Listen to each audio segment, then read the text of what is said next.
Inside, I want to kill myself. We are on an 0-7 run over the last 2 days. After tonight, it was just complete bullshit.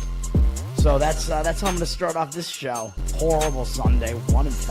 I don't even know what to tell you about that. I just don't want to do this anymore. I have never seen anything like this, man. With the slump continuing, 2 straight losses, not a good day at all. 0-4. I just have not had a good season, man. What can this slump that I'm on? The slump continues. I've reached a new peak, actually. I'm going to burn my Bruins hat, man. I don't know what is going on with the Bruins. March 8th, is that what it is? I don't even know. It's March 9th, I think. Who even knows, man? I don't know what day it is anymore. I don't even know what day it is anymore, man. Back with you after the worst day that I could possibly have. Back with you, as I always am. Until I die, at least. 0-2 yesterday, and yesterday did not go well for me. 0-5. The worst month that I've ever had in my 18 years doing this. I don't know what to even tell you about this anymore. Broke the slump yesterday as the slump discontinues. The slump continues. Somebody fucking kill me, please. I don't even know what I should do at this point other than potentially end it all. What's up, everybody? It's Toad back with you. Toadstool Sports, Tuesday, December 9th. Winning day on the show yesterday, 1-0 with the win on the LA Kings. They didn't exactly win the game statistically fully. I mean, they were not the more physical team in the game, although with the Kings, I mean, I don't really know if you expect them to be. But they did have the shot edge in the game. They won, so we'll take it. They were up 2-0 to start the game, and then they did not falter. They let it slip to 2-1, but then they pushed it to 3-1, I think, and then it was over. I think it might have been 3-2 after that. They won 4-2. We'll move on to today, obviously, as we usually do, as we always do, until I'm no longer here, obviously. We'll jump right into it, man. Although I guess we could talk about the NFL game. There's just some weird NFL results, man. I mean, people are talking about the ending to the Raiders game, it must have been rigged. There must have been money on the Raiders side there. Maybe. I mean, I'm not buying into Pete Carroll having bet on his own team, because the way that you can ensure that you win money is by betting against them. So, point shaving and whatever. So it was the opposite. But I don't know. People are saying, well, why would he kick the field goal at the end? Well, what are you supposed to do? If you want to get more points, if you're competitive, it's more likely you're going to make that field goal than score a touchdown on a Hail Mary. And either way, you're not going to win the game. So why not just take points? I mean, I don't know. It didn't seem that crazy to me. What led up to it was crazier with the reffing calls and whatever, and the penalty that led to that, which was kind of strange. And then last night, some bizarre things going on in that game. I just happened to have it on up here while I was up here. I don't even remember. I think I was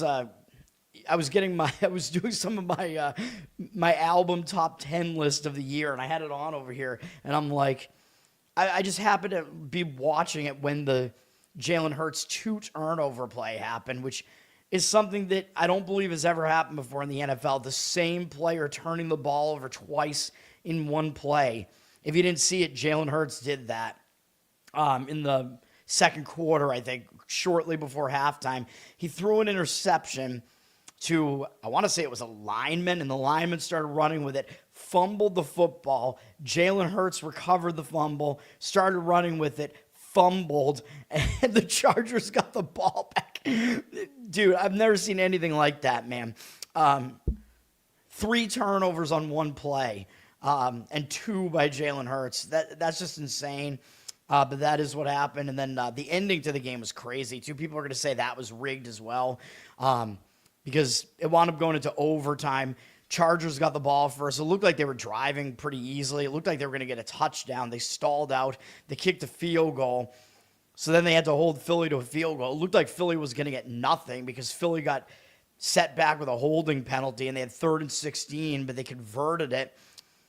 And then it's like, all right, well, they're probably going to score a touchdown here. Philly got all the way down. I think they did have a fourth down conversion on that drive as well, actually, when they were just outside of field goal range. I think it looked like they might get stopped again. I think they converted again. Or actually, I think there was an offsides, a neutral zone infraction. Totally ridiculous, extending the drive. Overtime was a roller coaster, man. And then they got all the way down towards the goal line, looking like they're going to score the touchdown and win the game, the Eagles, and Hurts throws another interception at the goal line. And with that play, you get money line on the Chargers. Chargers cover because the line was like 2.5, maybe down to 1.5. And it stayed under the lowest total of 41.5 by a half point, all because of that interception to end the game in overtime. That's crazy, dude, because all three of those were about to flip the other way. So, yeah, I mean, that is strange, but NFL lines are really tight, man. All right, let's get into basketball today. I'm going to have two plays. I don't have anything outside of the two basketball plays today. I have some opinions on some of the other games, but not too strong. We have an early-ish game here, well, besides this 1 p.m. game between UL Monroe and a non-Division I team, Arkansas Baptist. There's a 5 p.m. Eastern game, Buffalo and UMBC at UMBC. Buffalo just took their first loss of the season to St. Bonaventure. So I talk about how when a team takes their first loss, sometimes it hangs them over into the next game. Not only that, but it might be a little bit worse for Buffalo because Buffalo put up a big fight in that game, man. It was a game where they were an underdog against a pretty good Bonaventure team, and they took the loss. Buffalo's not as good as their 8-1 record looks. Their best win is against DePaul, I guess, on the road. I mean, I guess pretty impressive to beat a Big East team on the road, although it is DePaul. Buffalo, I think they will be hung over here. I like UMBC, and people are going to look at this and think, well, it's basically like a pick-the-winner spread here, right? So obviously you take the 8-1 team over the 6-3 team, but I would say not in this case. I would say UMBC is the way you want to look. UMBC coming off a pretty easy win, I would say, over Bucknell. Bucknell's not good, although it's not like UMBC is really that good, and that was on the road. But back at home, I expect UMBC to get that one. That's the way that I would look in that game, wherever it is here. There they are. Buffalo's down from 1.5 to a pick 'em now in that one, so the money seems to be agreeing with that one. Over in Clemson, BYU. I don't have much of a feeling on that. I have more of a feeling on the side in that game. I'll talk about that game in a second, but I don't know if I'm really going to have any sort of opinion on a total. I don't usually have many opinions on the basketball totals. Mr. Pinsey, what's up, man? Thanks for hanging out. Loyola, Maryland at VMI. Actually, why am I talking? I don't want to talk about every one of these games. I don't know why I brought this game up, just because it's at a weird time at 6 p.m. Loyola Marymount just took a somewhat ugly loss at Hampton. So they could be in a bounce-back spot here. VMI is kind of in a positive spot, too, because they just broke a long loss streak with a win. And their schedule hasn't exactly been easy either. So this is another one of those games where VMI is a favorite by 1. And I think people are going to look at this and not really want them because they're ugly at 4-7. Well, Loyola Maryland 4-6, not that much better. But I think both teams are in positive spots here. I don't know. I mean, maybe the way to look is to the home team here because VMI is 3-1 at home. Loyola 0-4 on the road, although early season you can't really totally gauge everything based on just home-road dichotomies or whatever because a lot of it is about who did these teams actually play. Although UMBC, by the way, is undefeated at home before I get off of that game completely. 4-0 at home. So Villanova at Michigan is the first big game up at 6:30 p.m. Eastern. This is at Michigan. Michigan ranked second in the country. Ken Baum actually has them number 1 right now. Villanova, they're not that bad. Like they seem to be kind of on the rise again. I think Ken Baum might have them like somewhere in the 30s range right now. Let me see. Where's he got them at? Yeah, 35. Villanova, they slow the game down. So that's the one thing that they do. Michigan is probably going to be trying to speed this thing up. Michigan does play at a pretty fast tempo, very fast tempo. So this is a contrast of styles as well. So if Michigan is able to speed it up, that is not going to be good for Villanova because they want to play slow. Michigan, definitely the better team here. Michigan is coming off a bunch of impressive wins, though. I mean, they wiped all their opponents in the Players Era thing in Las Vegas, and then they came off of that, and they had their conference home opener and annihilated Rutgers. But after you beat so many teams by like 30-plus points, most of them by 40 or more, there's no way that you can really find value on a team that's on a run like that, man. So at some point, there's got to be some regression here. Maybe it is here. I mean, they do have another conference game up next against Maryland. So it is possible, based on the situation, maybe Villanova is able to get within this number. I mean, Michigan just looks way too unstoppable right now. Villanova's coming into this off of winning some Philly games. I mean, yeah, that's going to be satisfying to beat little brothers in the Philly area, Temple and Penn, but the spot, I think, is slightly worse for Michigan here. If Michigan's able to control the tempo, I would worry, though, about Villanova. Although the money is kind of indicating on Villanova after Michigan went up to a 17-point favorite. 68% of the tickets and only 51% of the cash on Michigan. So the money is seemingly agreeing with the Villanova side plus the points there. I won't really disagree with it, but it's not one of my favorites by any means at all. I have some concerns about that. Zach, what's up, man? Yes, yes, sir. Glad to get the win, man. Not going to win every single one of them, but yeah, I'm glad that one was a winner, as usual. I get pissed when things are not winners. All right, Clemson at number 10, BYU. This is on ESPN. This is at Madison Square Garden, so it's kind of a weird spot here where Clemson gets to stay in their own time zone. Clemson is coming off a really difficult game against Alabama, though, man. They went to Tuscaloosa, and they only lost to Alabama by 6, and I'm pretty sure this game was close.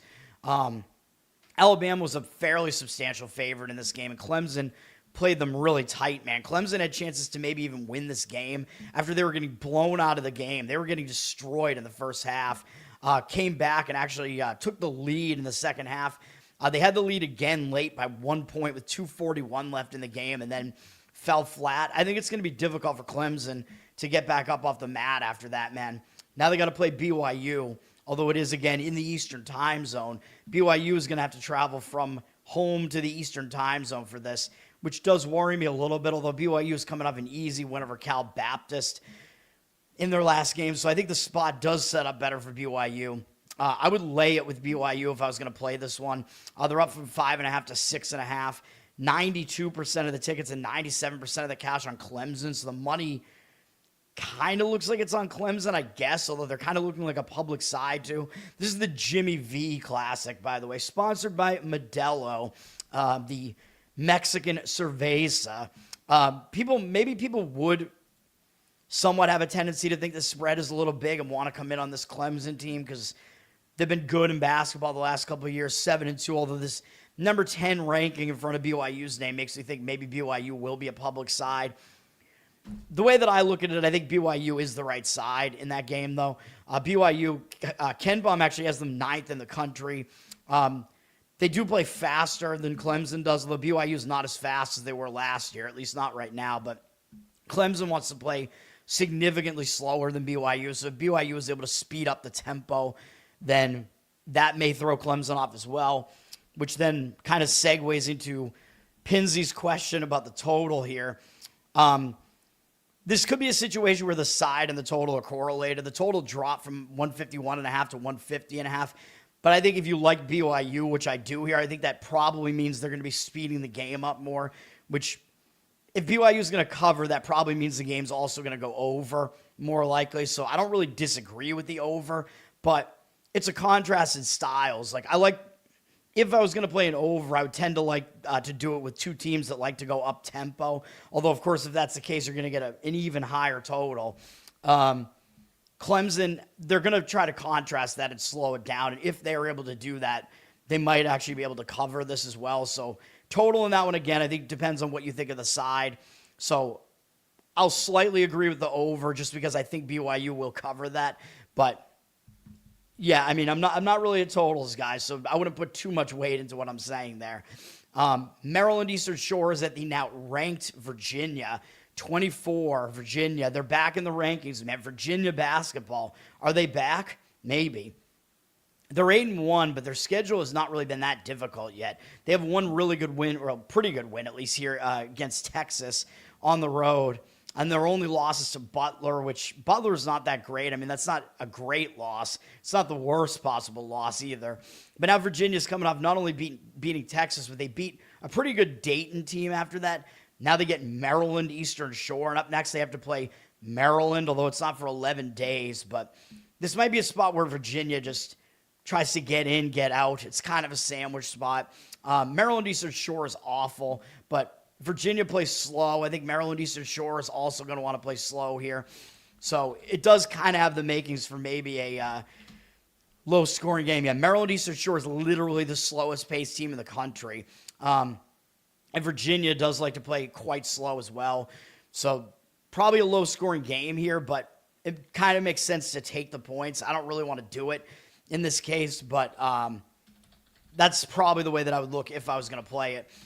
Virginia's all the way up to a 38.5-point favorite, and the total, as I said, is low at 134.5. Do you really want to lay 38.5 with a total of 134.5, where Virginia probably doesn't care about? I mean, this is college basketball. We don't care about style points here right now, really. You just care about, let's just get in, get out, win the game by a decent margin, have an easy win, and that's it. So, yeah, I think Virginia probably does not cover that. I'm not going to make it a play, but Maryland Eastern Shore, they're bad, though. They're playing a third straight road game, which is a little bit difficult. But again, it's one of those games that all comes down to the style and the motivation of the team that can just totally control the game, which is Virginia. So if you think that it won't all be there for them in that game, then it makes sense to look towards the underdog. NC Central at Kentucky. I would actually not look to NC Central in this one, even though we did fade them on Saturday. NCAA beat them up. Not a good loss for NC Central. Part of that handicap was that they may be looking ahead to Kentucky, but the problem is I actually think Kentucky is going to show up in this game. Kentucky's sitting at 5-4, and they just fell out of the rankings. They're not this bad. They've had a really difficult schedule, and they just got absolutely embarrassed. I think they played this game in Tennessee. Gonzaga just absolutely crushed them. Gonzaga was coming off their own embarrassing loss out in Vegas. So Gonzaga, I thought they would show up in that game, and they obliterated Kentucky. That was a terrible loss for Kentucky, even though Gonzaga, I mean, they're really good. 94-59. You lose like that to anybody, I actually think you're going to show up in the next game, even though Kentucky does have to face Indiana next, which, would worry me a little bit about laying the points, but I actually think laying the points is the right move here, except the problem is this line went up 10 points for some inexplicable reason, from 36.5 to 46.5. I don't know if maybe the 36.5 was a typo. I'm not sure, but with that disparity, I'm not going to lay a 46.5 point favorite, all right? I'm just not going to do it, but I could see Kentucky being really angry in that game and maybe winning by a huge margin there. So those are my thoughts on that one. Oh, and yes, Zach, I am a doctor. That is right, yes. Also, yes, good morning to everybody. St. Joe's hosting Coppin State here. I don't like how this sets up for St. Joe's. St. Joe's is coming off a nice win over Philadelphia area rival Temple. Big win for St. Joe's there. And they have a big game up next in 2 days. They have to face Syracuse, who is an ACC opponent there. So that's a big deal as well when you're St. Joe's, an A-10 team. Anytime you play one of the bigger conferences, especially a historically good basketball program like Syracuse, they're going to get up for that. So I see St. Joe's being in a sandwich spot here. I would look towards Coppin State, but man, it is ugly. Coppin State's 1-7 on the road. They're really, really bad. St. Joe's 3-0 at home. My worry is that Coppin State is just so bad that they still might not cover here. The line is up from 21 to 21 with juice. It was actually at 19 a little while ago. The total's not that high at 147. But yes, I would look to take the points, but Ken Bum has Coppin State as the second worst team in Division I, just to Mississippi Valley State, who played yesterday. Mississippi Valley State, man. Their only win, Mississippi Valley State, assuming that they got killed by Kansas State last night. I haven't looked, but I assume so. But their only win is against the Mississippi College for Women. And I was informed, because I watched Wager Talk. Steve Merrill did a video talking about that game yesterday, and he brought up that the Mississippi College for Women back in the 1800s when they were established, their name was something like the Mississippi School for the Education of White Women. What was the name of it? I'm like, oh yeah, like there are no racist undertones to that. I'm like, this is ridiculous, man. Now it's just the Mississippi College for Women, and they have a men's basketball team, yes. Weird stuff going on, man, in Mississippi. But anyway, yes, I would take the points with Coppin State in this one. I do think it's a really bad spot for St. Joe's. I was considering adding this to my card, but I don't think I could do it, man. Just Coppin State is just too ugly. And I play some ugly underdogs, but that might be too ugly for me. Little Rock at West Virginia. This is a spot where I would also fade the favorite here.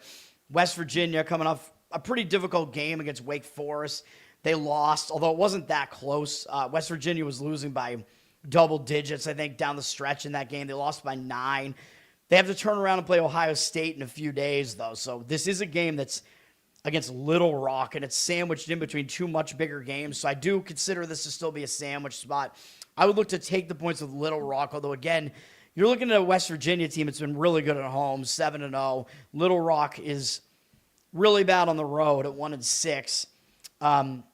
I mean, this Little Rock team is quite bad, although they have been challenged a bit. They've faced a few good teams in here, but I don't think I like it enough. Although West Virginia, as we know, with North Texas's coach going over there, now West Virginia plays even slower than they already did. So you're going to be asking, if you like West Virginia, you're going to be asking a very slow-paced team that doesn't play very good offensively either to cover a 25.5-point spread with a 130 total. It's one of the lowest totals on the board here.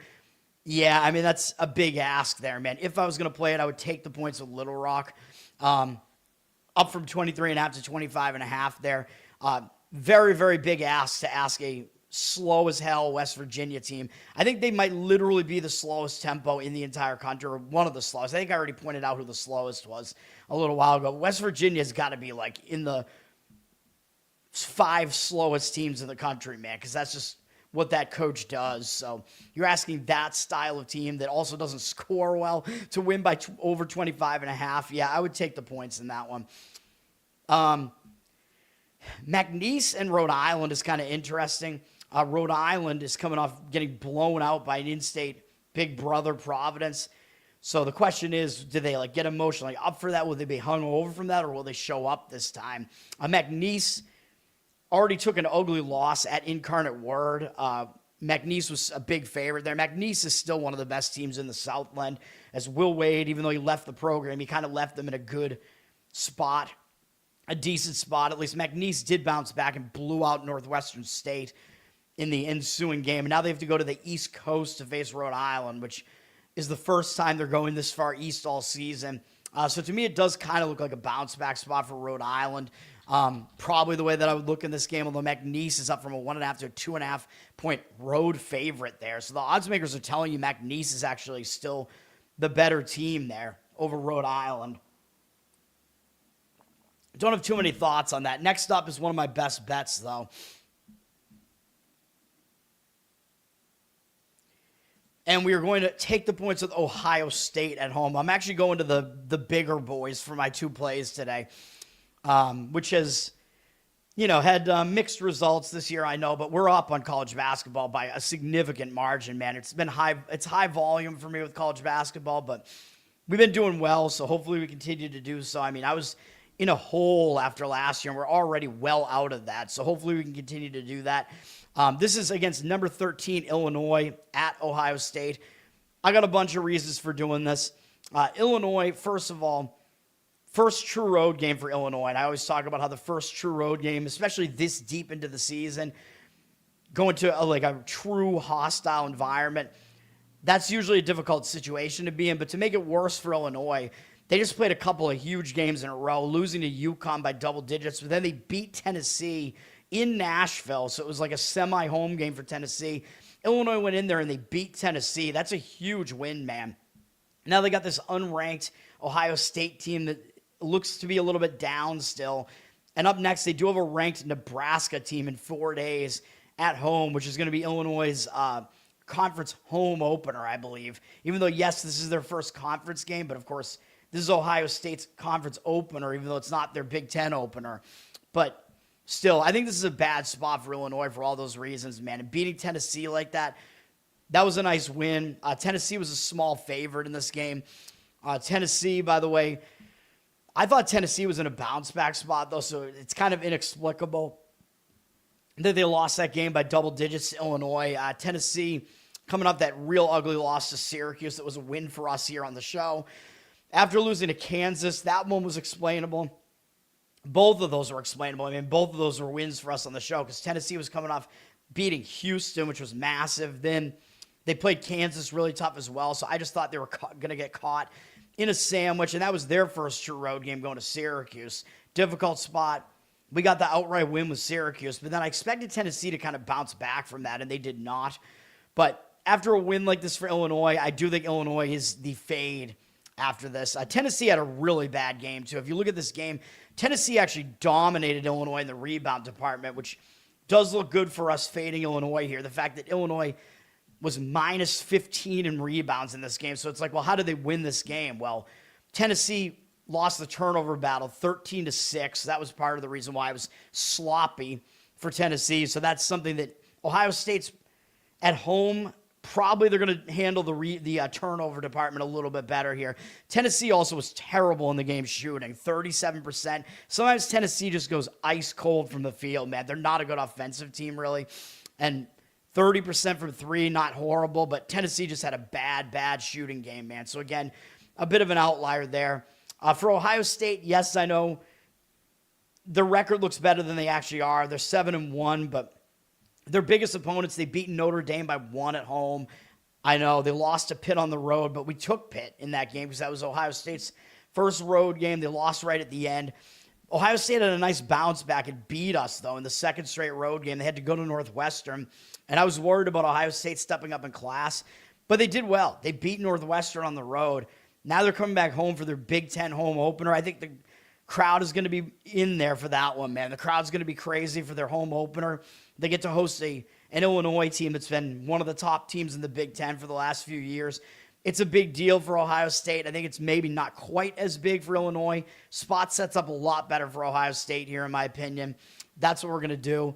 As far as the tempos, I think both teams play on the slightly faster side, so it's not really going to be a tempo contrast one way or the other here.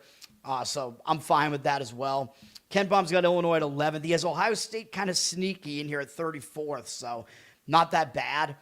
Even though, yes, Illinois is the better team all around. I'll give you that. But Illinois also does play a little bit slower this year than they have in the last couple of seasons, so far at least, which is kind of interesting. But we see the money looking like it's definitely agreeing with me here. Illinois is up from 3 to 4, but 62% of tickets on them, 70% of the cash on Ohio State. So we're going to look towards Ohio State. I know it is a high total, 161.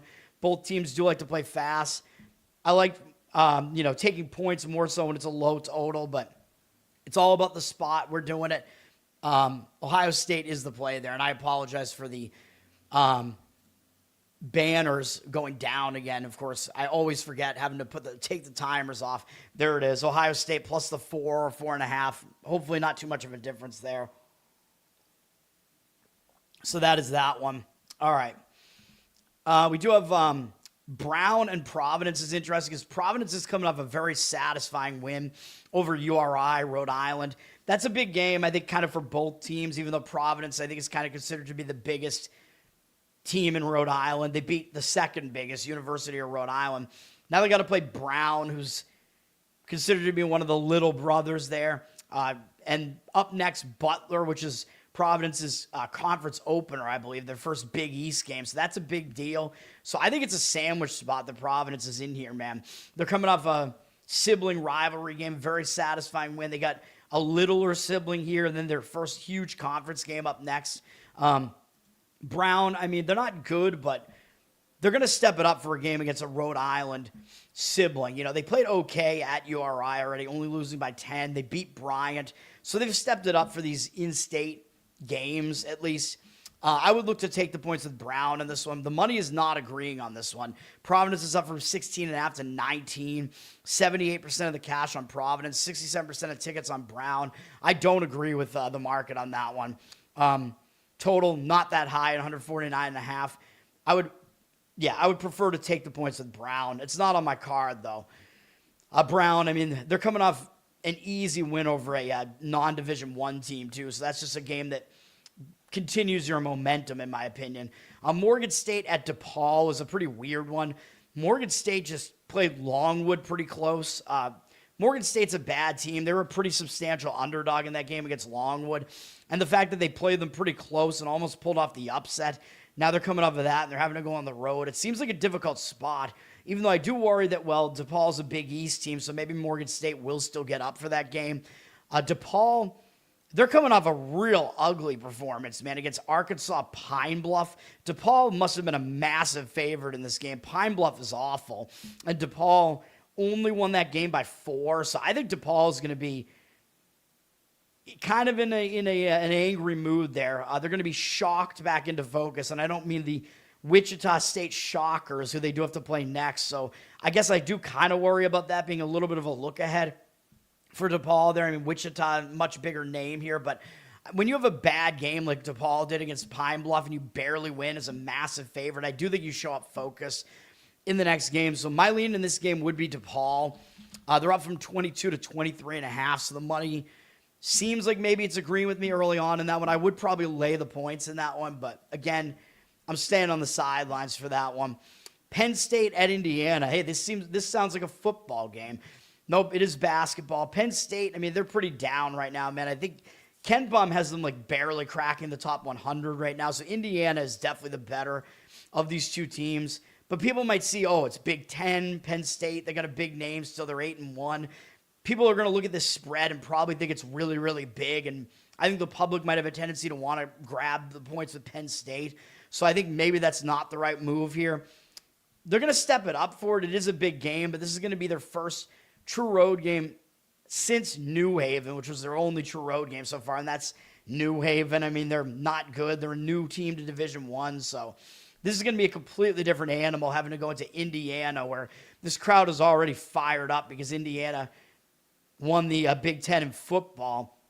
That same day, though, Indiana basketball lost in the afternoon to Louisville.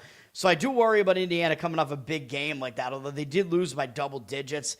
And now back in their actual home arena, maybe they will play better. They do have Kentucky up next in 4 days. I don't know if that might be any sort of look ahead, though. So my instinct would be to lay it with Indiana in this one, but I would worry a little bit because this game is surrounded by even bigger games, although this is their conference home opener, though, so you got to think they will show up for that. So I don't know. I slightly lean towards Indiana in this one. The money seems to agree, actually. 57% of tickets, 88% of the cash on them, up from 13.5 to 15.5. Obviously not one that makes my card, though.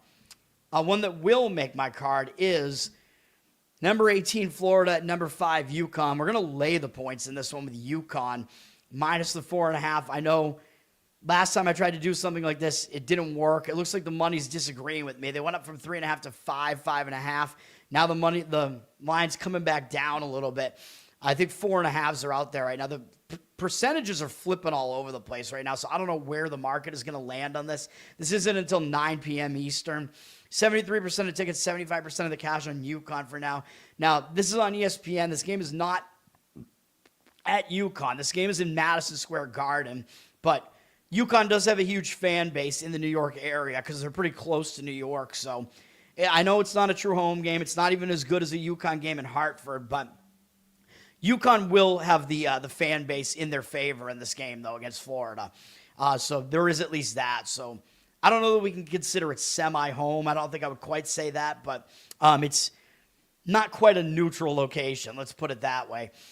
Florida, I get that Florida's 5-3, and the public might be off of them a little bit now, which it looks like they are. The public doesn't really want Florida right now, even though they are the returning champs. But I think the reasoning on this play is good. I mean, hopefully it is. It's in line with the way that I usually reason these things out. I mean, Florida, I know they haven't played for like a week, but That was a huge game for Florida, man. They went to Duke, to Cameron Indoor, and they only lost the game by 1 point as 10.5-point underdogs.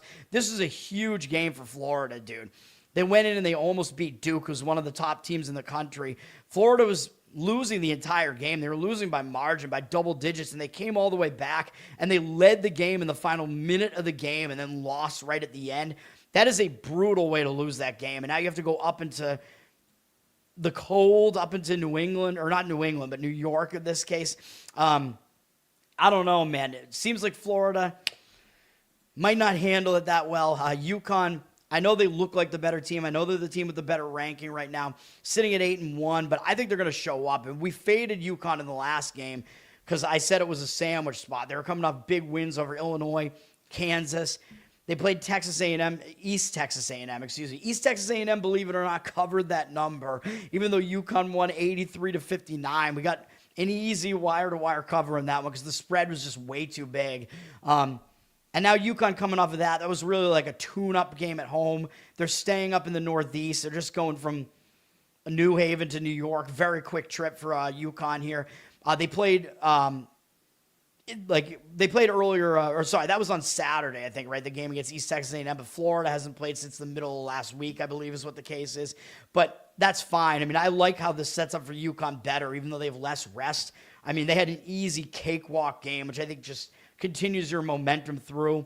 And the thing that puts this over the top for me is this is tournament revenge, man.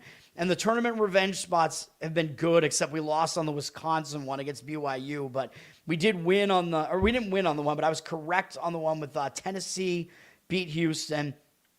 I didn't play it, but Vandy got their revenge against St. Mary's as well. So I think, dude, teams remember who ended their season last year. And everybody's going to remember that game because UConn almost bounced Florida from the tournament.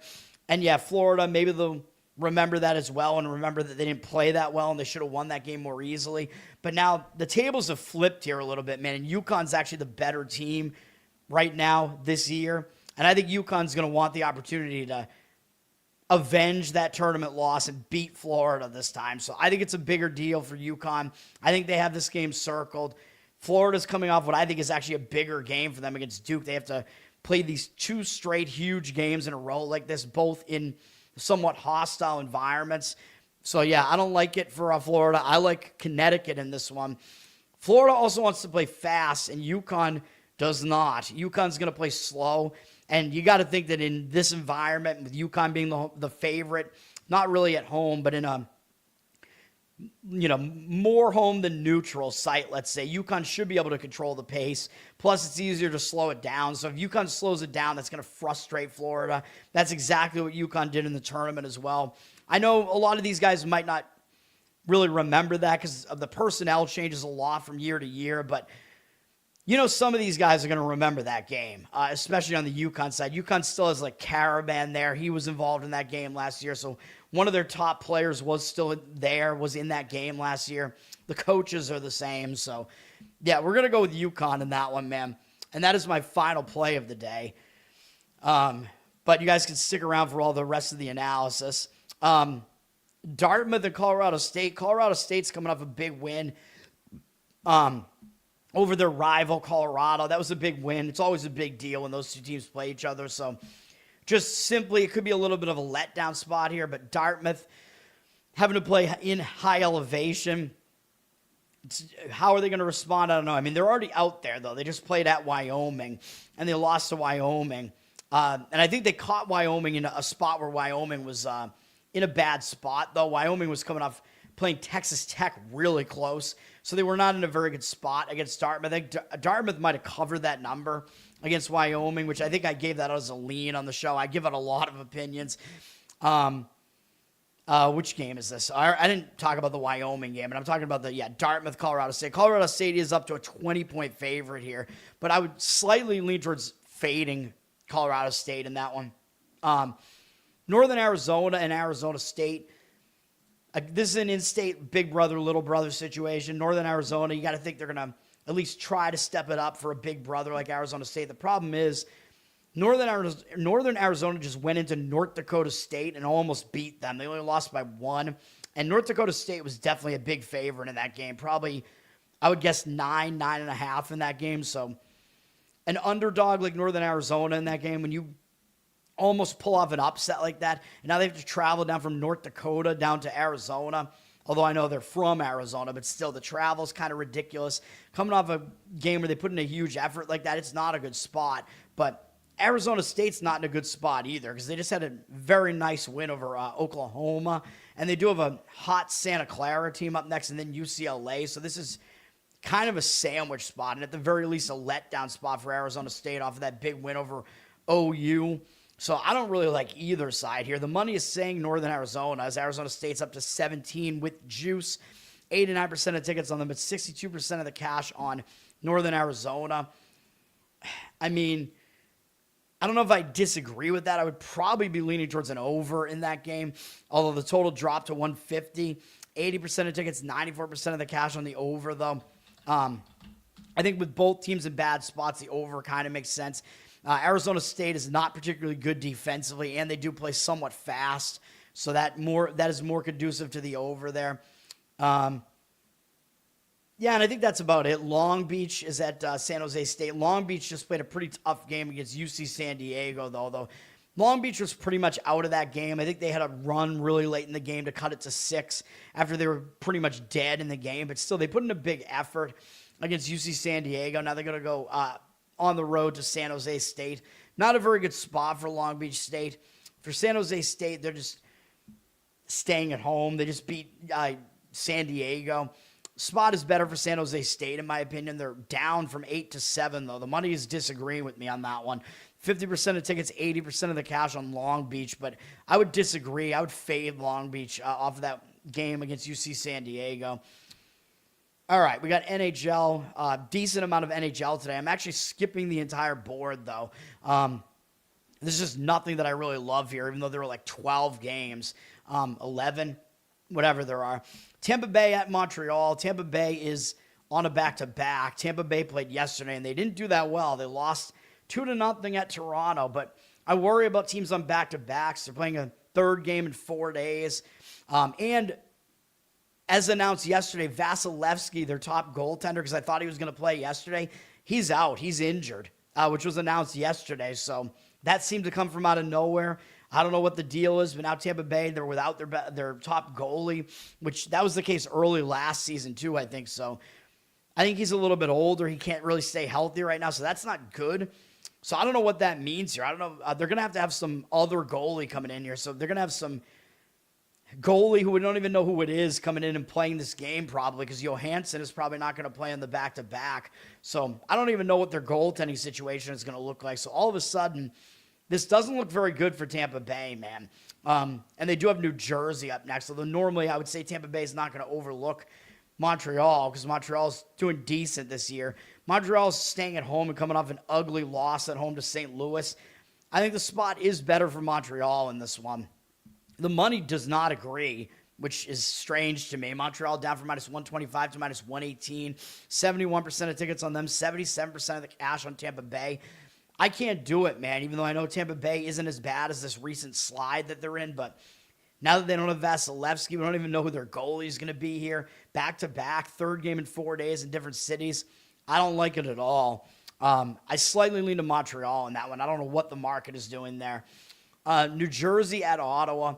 New Jersey's coming off a pretty ugly loss to my Boston Bruins. Now, a couple days off, which I think the days off are going to help New Jersey because they're on a 5-game losing streak, but they have not done very well since Hughes went down, and I assume he's still not back. So not good for New Jersey right now, man. But the fact that they have multiple days off, I think, is probably helpful, because when you're losing, having days off can break that losing momentum. I expect them to show up because they're on this bad losing streak. Even though I think they do play Tampa next, is what I said, right? Ottawa's coming into this in kind of the same boat, though. Ottawa's lost 4 or 5. They've lost 2 in a row at home. So I think they're going to show up focused, too, because they don't want to lose all 3 on the homestand. And they've also been off since Saturday. So both teams have some advantageous rest here to try to break their losing momentum. The money's coming in towards New Jersey. Ottawa's up from -135 to -139, but 50% of tickets, 63% of the cash on New Jersey. I don't really have a good feel for this game, man, as far as the side. Yeah, I don't know. I think both teams are in positive spots. I mean, it's a situation where maybe even an under makes sense. Total's not very high at 5.5, and that probably is for a reason. Expecting some rested defenses, some focus, and then when you get the rest, it also can cool off the offense a little bit too. So that makes more sense than the side. The money is saying New Jersey. I don't really disagree with it. I just don't really have a strong opinion on the side in that one. Vegas at the Islanders. Man, I mean, the odds makers are going to tell you right away that Vegas, even though the record's good, 14-6-8, but the Islanders pretty good as well. It's 16-11-3. But the odds makers are telling you who's the better team by lining Vegas as a favorite. But they're down from -140 to -136. Although, again, it almost looks, I think, too tempting to take the Islanders as a home underdog here. But the money is saying Islanders. It's 50% of tickets on Vegas, 80% of the cash on the Islanders. For Vegas here, Vegas is coming off a win over the Rangers in overtime. But, of course, we talk about it all the time, how the Rangers are horrible at home this year. At least that's been the case so far. Vegas got that done, but now Vegas is just staying in New York, so the travel spot is really not that bad for Vegas here, and they have a little bit of momentum here after a win that I don't think will make them overconfident or anything like that. The Islanders are having to travel back from Florida in the same time span and play a third game in 4 days, although they did just get smashed by Florida to finish that 2-game road trip, which was a win for us on the show, by the way, because I thought it was kind of a sandwich spot. I just thought there was going to be an Islander letdown somewhere after they beat Colorado and Tampa, which we took the loss on Tampa, I think, in that game, and then we got the win on Florida, fading the Islanders yet again. Now the Islanders coming back from that. I prefer Vegas in this game, man. I do. That would be my opinion. It would be Vegas money line in that one, but the money seems to disagree on that one too. San Jose at Philadelphia. San Jose, I mean, they're a team where, again, their record is kind of misleading. Like, they're not as good as their record even makes them look. Philly, I think, is not as good as their record looks either. But, of course, Philly's a big favorite here because the odds makers are telling you San Jose is not very good. Philly down from -175 to -167 on the money line. 80% of tickets, 87% of the cash on them. And I definitely can understand the fade of San Jose here because they just won on the road at Carolina. That is a monster win, dude. Carolina had to have been at least a -200, probably more, money line favorite in that game, and San Jose beat them. That's pretty insane. So I think they're probably in a letdown spot coming off of that.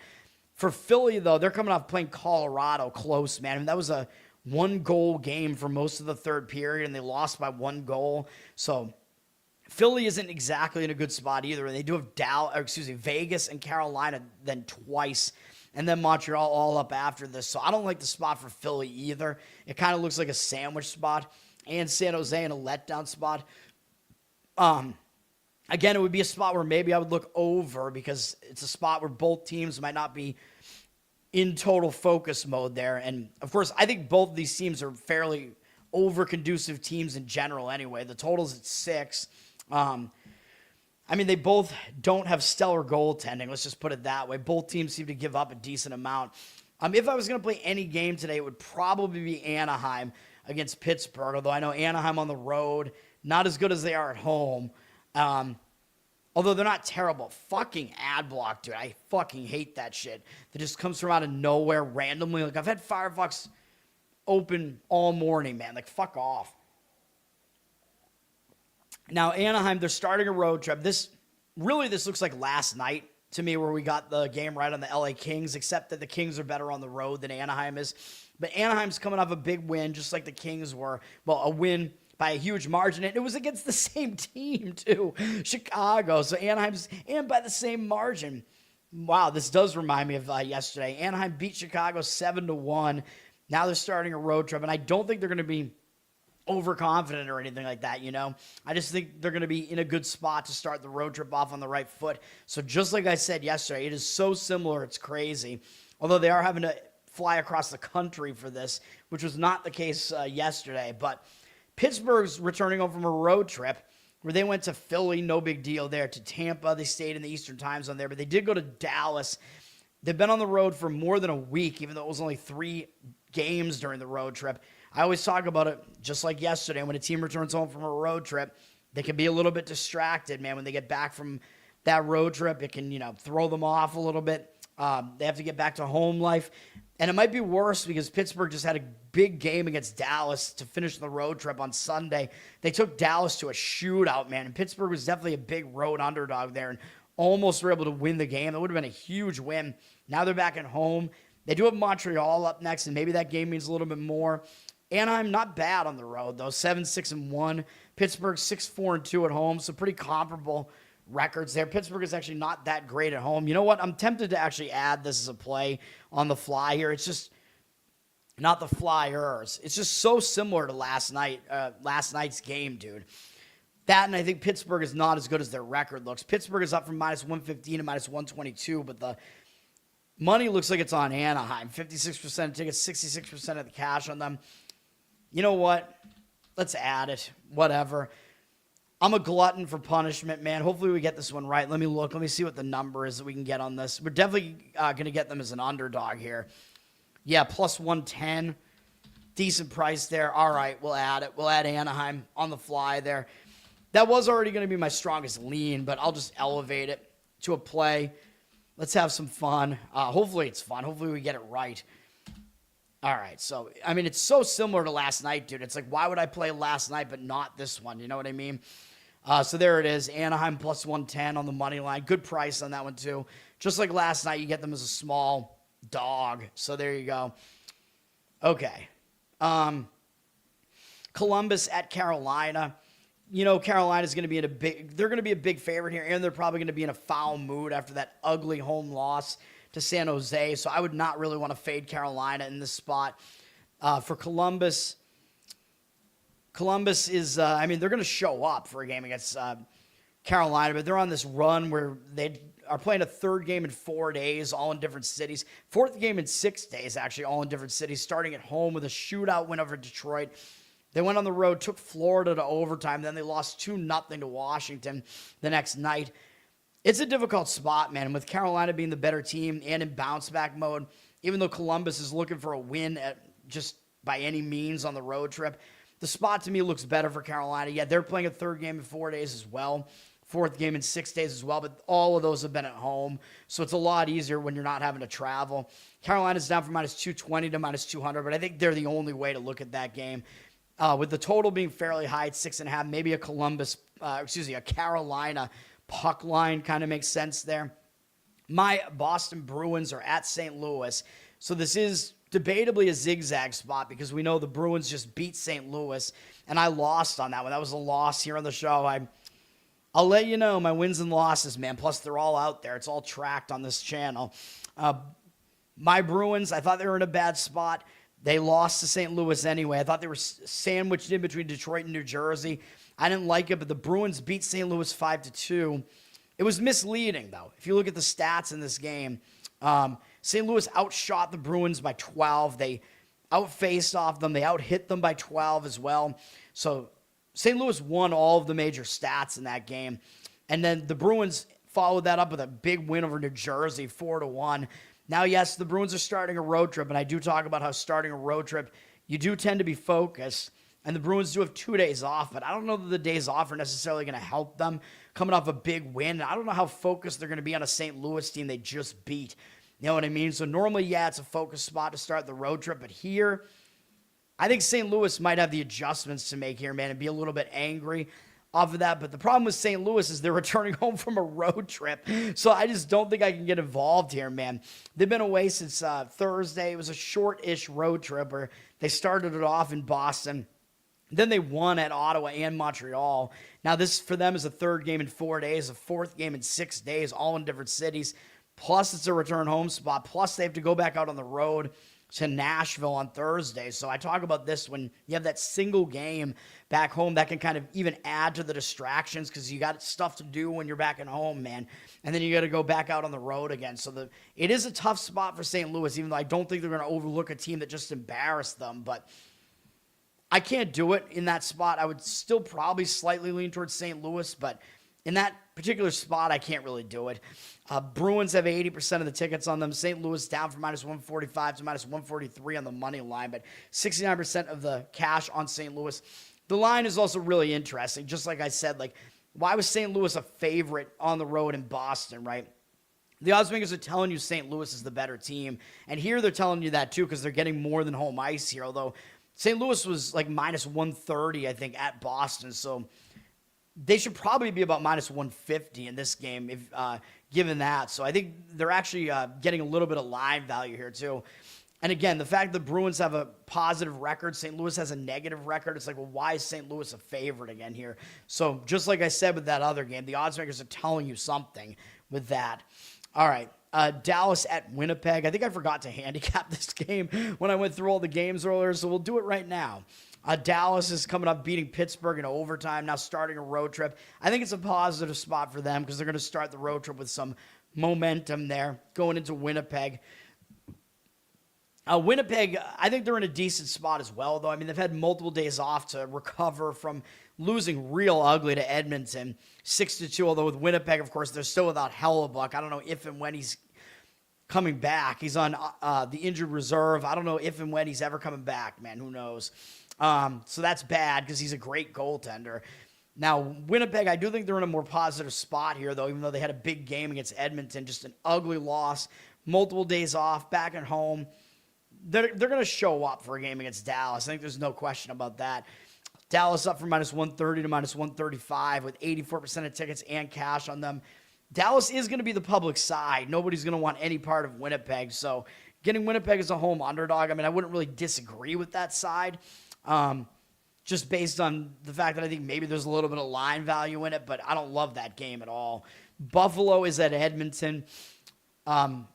Buffalo, they're in the middle of a road trip here. They're on a back-to-back, though. They're the other team that's playing on a back-to-back today. They played in Calgary last night, so they're staying in Alberta. They lost 7-4, just brutal, ugly loss. They've lost every game on the road trip by 3 goals. So they're probably going to try to show up and win this game, but it's going to be difficult on a back-to-back, man. That's just the way that it is, having to play 2 games in 2 nights. Edmonton, I mean, you could argue they're kind of in a letdown spot off of beating Winnipeg, though. They're staying at home with multiple days off, although they might pay more attention to Detroit, Toronto, Montreal, who are all coming up after Buffalo. Like, I don't expect full focus out of Edmonton in this one. So I expect more focus out of Buffalo. The problem is the rest spot is really bad. So what do you do with a game like this? I don't know. Edmonton's down from -220 to -210. An over probably makes some sense here with Buffalo just playing in all these high-scoring games anyway, and so does Edmonton. Like, both teams leave a lot to be desired on the defensive end and the goaltending end. The total is flipped up to a 6.5 juice to the over for a reason. Over makes sense to me in this one. Edmonton down from -220 to -210 on the money line. So you get an Edmonton team that just might not care that much to, against Buffalo to play, defense at its maximum intensity, and then Buffalo might be tired. So, yeah, to me, it seems like kind of an over. And then we have Colorado at Nashville. I mean, Colorado, they've been excellent. We know they're going to be a big favorite here. Coming off a close call against Philadelphia, but another win. And this is going to be a 3rd road game in 4 days, a 4th road game in the last 6 days, and it's all in different cities. And it's a 5th game in 8 days, all in different cities, starting with a home game back on last Tuesday. So it's a lot of travel for Colorado, and they do face the returning champs, Florida, next. So I guess it's possible it is a spot where maybe they don't play at their best. Nashville coming back home from a quick trip where they were only gone on Thursday and Saturday. They beat Florida in overtime and then got killed by Carolina. Coming back home from that, I don't really consider that to be like a true road trip return spot. Multiple days off, though, which can kind of get them settled back in at home, though, and make it worse, actually. But I don't think they're going to overlook Colorado, man. And Colorado did just beat them in this same place at Nashville back on November 22nd, 3-0. So Colorado might overlook them for that reason, too. I would lean towards Nashville in this one. Colorado's a huge public side here, huge favorite and very public. 95% of the tickets, 92% of the cash, down from -220 to -215. Yeah, I could see grabbing Nashville on the puck line in that one. I mean, a home team getting it 1.5 goals at a decent price seems fairly tempting, actually, to me. And probably not that tempting to the recreational bettors. And then we'll finish it off with NBA. We don't have any football until the Thursday night NFL game will be the next football game. And then there's a bowl on Saturday, which I might have a play in that one. I'm not sure yet. But the lines are moving a bit on the bowl. So I did already give my opinion on that bowl. So you probably know what the play would be. Saab, what's up, man? What is that? Caca? Like shit? Like, what are we talking about? Basketball, T-Rex? You're on the Raptors, I guess is what you mean. I don't have a play in either of these games. Miami is at Orlando. I have an opinion in both games, at least. Miami, they're coming off a horrendous loss at home, dude, to Sacramento. And that was a win for us on the show with the Kings. The Kings beat them outright, 127-111. Again, I thought it was a bad spot because Miami was coming off a tough game against Orlando on the road, and now they're having to go back to Orlando again here. But with multiple days off now, coming off an ugly loss in a bad spot, Magic sandwich, like I said, I think Miami does bounce back in this one, and they want to go back and try to zigzag this and actually beat Orlando this time because they didn't play well in that prior game. Meanwhile, Orlando, they, in the meantime, had to go up to New York, and they played pretty close against the Knicks. Huge game for them, only losing by 6, and now they have to come back, play this Miami team they just beat, although it is a big game for both teams. But then Orlando has a huge break before they play Denver after that, so I don't really think a look ahead is really an issue here. But the spot to me sets up better for Miami, man. They're the team that can, it sets up better for Miami. They're the team that can make the adjustments off of that loss. Orlando having to go to New York and playing a close game as a big underdog is a difficult. Puts them in a difficult spot here, potentially a hangover spot. Whereas Miami, they're going to be really angry after that loss at home, going back out on the road. I think they're going to be focused. So yeah, I like Miami in this game. That might be my better opinion out of these two. Magic have flipped from a 1-point dog to a 1-point favorite. I would take it with the Heat. 62% of tickets, 89% of the cash on Miami. I agree with Miami in this one. I don't remember what the line was in that other game, though, and ESPN has taken all that stuff down, so I don't know. Now, I would like this more if the Miami-Orlando game wasn't a 1-point game. I would like this even more to zigzag it, but I still like it. And then the Knicks at Toronto.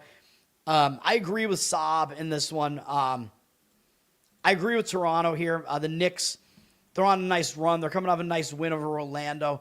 But starting a road trip, I do think you generally are focused when you start a road trip. Although I guess it's really only a single game on the road here because the next road game is not until the 18th. So there's a break here, which I don't even know if it's for the NBA Cup or what the hell it is. But the Knicks are coming off that win over Orlando. It's a satisfying win. They're going up to Toronto. They did just beat Toronto at home on November 30th by a lot, 116-94. So Toronto is going to be the team that has the adjustments to make here. As far as Toronto's concerned, they're coming off losing to Boston, but this worries me a little bit, man, because I do still think the Knicks will show up for a game against Toronto. And because the Knicks just played as a favorite and they didn't really play that well against Orlando, and Toronto made a furious comeback in this game against Boston. That was a big game. We lost on that game. I thought Toronto was in a good spot to cover because the Celtics were off that game against the Lakers. Celtics, anytime they smashed the Lakers, I thought the Celtics would be in a letdown spot there, man. But the Celtics had a massive lead in this game, but because Toronto put in a massive effort to try to come back in that game and still fell short, I don't love it as much, man. I'll agree and lean towards Toronto, but I think the Heat are the better NBA play today. 74% of tickets on the Knicks, 71% of the cash on the Raptors. The money does agree. Knicks up from 3.5 to 4.5 here. Yeah, I mean, I would agree with taking the points of the Raptors, although I do think they're not really as good as their record looks, which is kind of the other thing here. Like, people are going to look at the records, the records aren't really that much different, and it almost seems tempting to take the points with Toronto there. So I agree with it, but again, I think Miami is the better play there, which Do I want to add another play? I mean, I'm tempted to do it. I'm always like, I got to have my best play in every sport, man. I mean, I like it for Miami. I'm thinking about it. I mean, Orlando had to go up to the Knicks. How close were they to beating the Knicks in that game? Let me see. Let's look at the game flow. They weren't that close. They got back to within 6 in the final minute. They were losing by 10 with like a minute to go, basically. Yeah, I'll stay away. I'll stay off of that one, but I do like the Heat in that game. All right, that's going to do it, man. Once again, the plays today, college basketball, we're on Ohio State plus the points, UConn minus the points, and then in hockey, we're going to be on the Anaheim Ducks money line. That's going to do it. Learn to Toad on Twitter. Learn to Toad on Instagram. Check me out over there. Like, subscribe to the channel here. Give me good comments. You know, let's boost this thing up, man. Let's get it going. It's been a long time, but I'm long-winded here, so people might not want to listen to me. We're on audio as well. Give me a good review on audio. Apple, Spotify, listen over there helps me out as well. Covered in Uke is my ukulele cover channel on YouTube. Patreon.com/LearnToToad. So you can throw me some support. You get Uke content there, a Spotify feed, and Uke requests.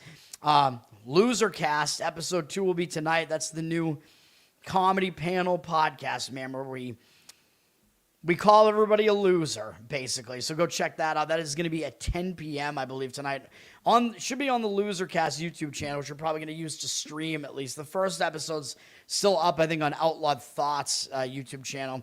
But at some point, we're going to get banned, so we're probably going to have to take the episodes down like we did with Tower Gang.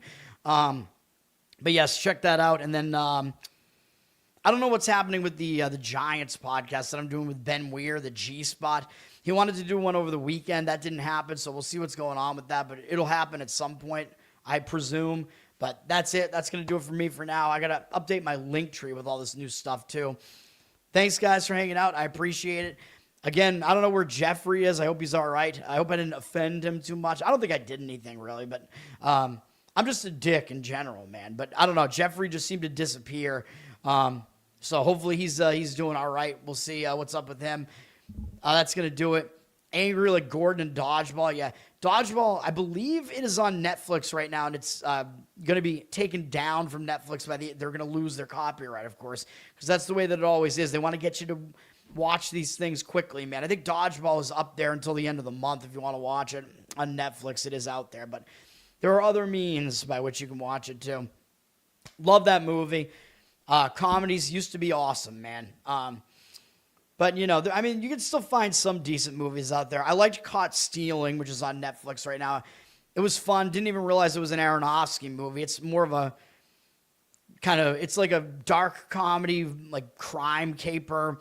I don't know, somewhat Pulp Fiction-ish. Not Pulp Fiction-ish, but like a 90s pulp crime movie kind of. I liked it. I thought it was kind of good. I thought it was funny to some extent. Yeah, and I'm watching Good Fortune right now. I'm trying to find decent comedies, man, which involves Keanu Reeves as an angel who kind of doesn't know what he's doing. Although the main other guys in it are Aziz Ansari and Seth Rogen, and, you know, say what you want to about them or whatever. But I like Keanu in this movie. It is actually a funny concept in the movie that's going on right now. So I got to finish that movie. But I'm not going to say I'm not enjoying the movie so far. So peace for now, guys. I'll be back tomorrow. And that'll do it for now. Have a good one.